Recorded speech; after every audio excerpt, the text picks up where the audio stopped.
Hi, welcome back to Jaffa Cooks, and today I'm going to make a nice spicy chicken and beans on a bed of spinach. If you haven't already done so, please subscribe to my channel and click on the bell icon. For full measurements and the recipe, look in the description below. Alright, so let's get cooking. So welcome back. We're going to start off by cooking the beans. We can always, whilst we're cooking the beans actually, we need to reduce the water. So they'll cook on the side, and whilst we're grilling the chicken, they'll carry on reducing. The water will carry on reducing. So let's start with some olive oil. So I'm just going to pour in some olive oil. Just coat the pan. And what we want to do really is just saute the onions and garlic. So just so that they're translucent. Just bring the pan up to some heat. Okay, so our pan is up to heat. I'm just going to drop in the onions. So again, just to recall, it's about a medium onion. Just going to turn that down a little bit. And I'm going to pop my garlic in as well at the same time.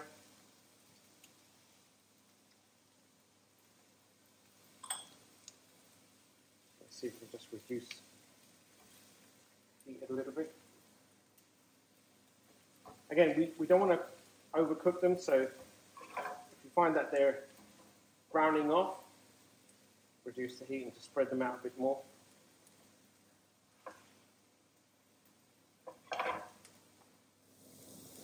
Once the onions and garlic are translucent, pop the cherry tomatoes in there.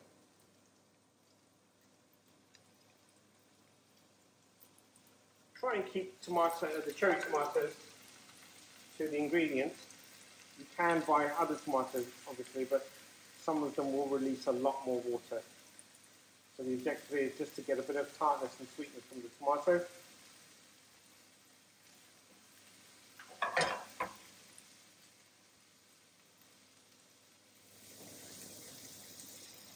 You can see my tomatoes are drying up slightly. There's less liquid left in there now. And as that does, I'm going to start popping in the beans. Now these are black beans, just to make sure that everybody remembers the recipe.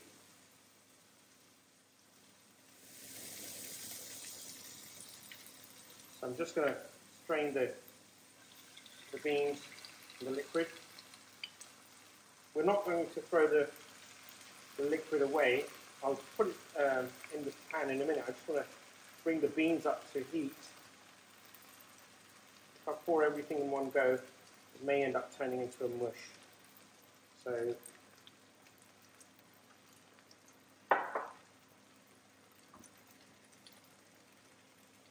and obviously with so many beans in there, it does reduce the temperature of the pan as well. It'll take time for it to come back up to heat. If there's too much water in there, we'll have bean mush.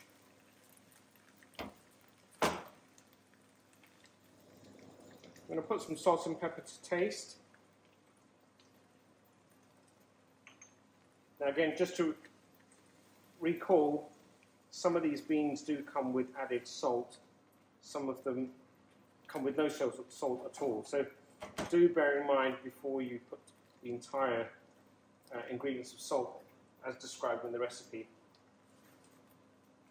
I'm also at the same time going to take my sliced jalapenos. There's about 8 of them there, 8 to 10, and I'll pop them in there.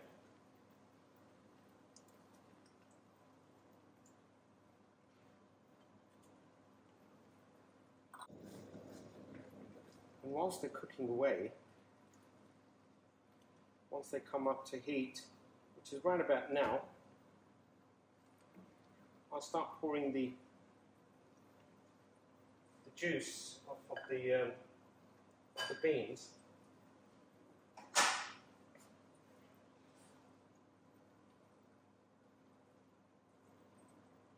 And we don't really want to waste anything. This is all the goodness of the beans that are left in the can.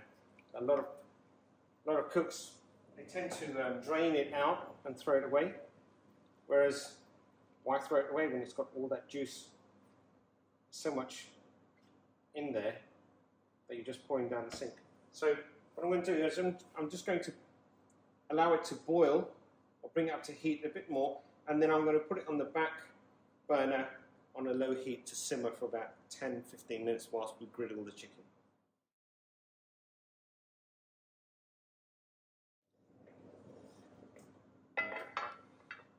Grab my griddle.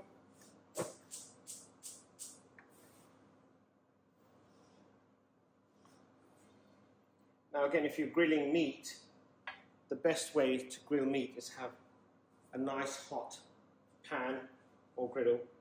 And to do that, you really got to give it time. So let's give it a few minutes, and I'll show you how to know when your griddle's ready. Let's just have a quick taste of my beans. Very careful when you're tasting, you can see how hot it is.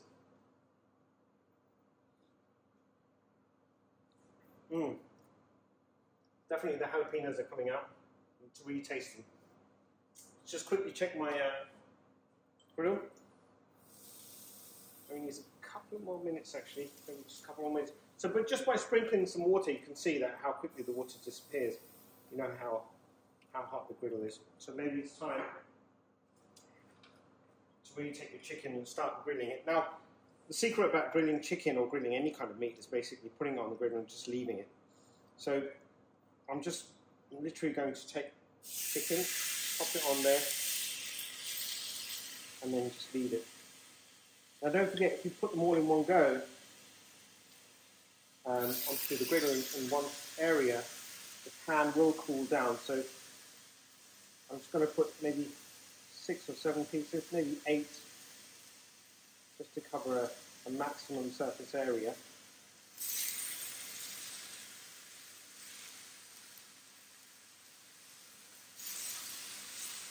Four.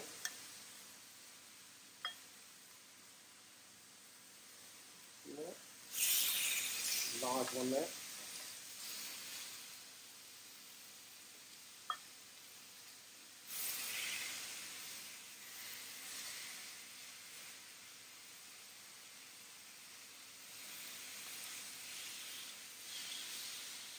A good 7 should be enough. You can also see that the water that was in the beans has really reduced down. So I'm just going to reduce it down again a little bit more. We want a little bit of juice, a little bit of sauce in there when serving the beans.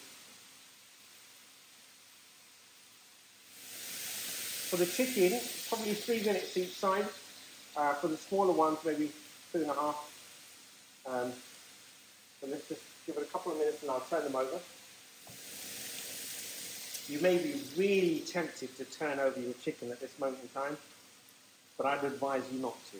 Just look around the side. You can tell actually how far your chicken is cooked. If you look around the side, you'll see half of it peeping through as if it's pretty cooked.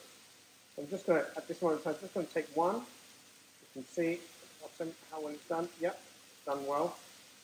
So I'm just going to turn that one over. And same with that one.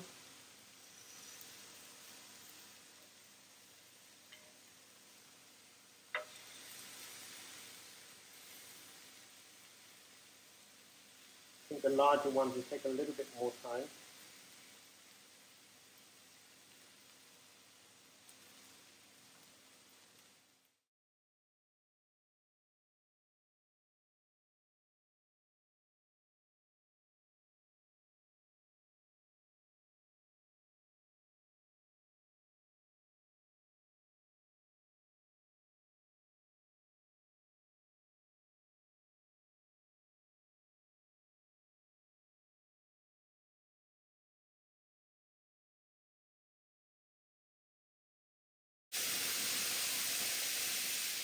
Now I've just touched the chicken, raw chicken, with the tongs, so I'm going to wash these tongs just to make sure there's no cross-contamination. So I'll be back in a few minutes. I think I'll take the beans off the heat now. You can see that the water's reduced quite considerably, and this will have a punch of a taste. So your beans really should look something like this. A little bit of sauce. And I'm going to pop this in the oven just to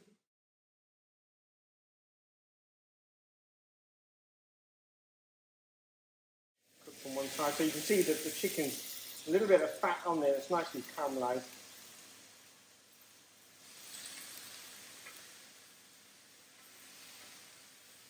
Now, what you could also do, if you've got a large family, and half of my family is not here today, so I'm only cooking for about 5 people, but some of them are not here. But what you could do, you could have 2 pans on the go. So just to keep the pans hot, nice and hot, you could have a pan on each side, and you could really do them in one go. But just for the sake of recording, I'm just doing this on one griddle. So whilst the last pieces of chicken are grilling off, I'm going to turn the pan on, the heat on, sorry, and put my pan on it, just to start heating the pan. And here we're just going to really quickly cook off the baby spinach. Very, very quickly, probably about a couple of minutes, it will reduce down in size. Just a nice hot pan with some oil, olive oil, pinch of salt, and that should do the job. And then I'll show you how to assemble it.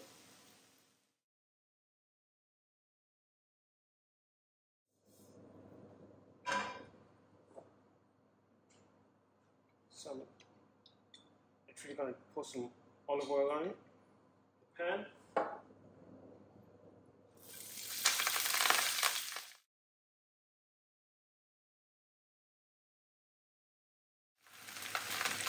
You'll see that the spinach really does reduce in size for the amount that we put in. And if you haven't got a pan big enough, don't worry, we'll do it in 2. And baby spinach can actually be eaten raw as well, so you don't have to cook every single leaf. You've got a few pieces in there that don't look as if they're totally cooked. You can serve it as is. So I'm just going to take this off the heat now, put it into the pan. In the next couple of minutes, I'm going to show you how to serve this up.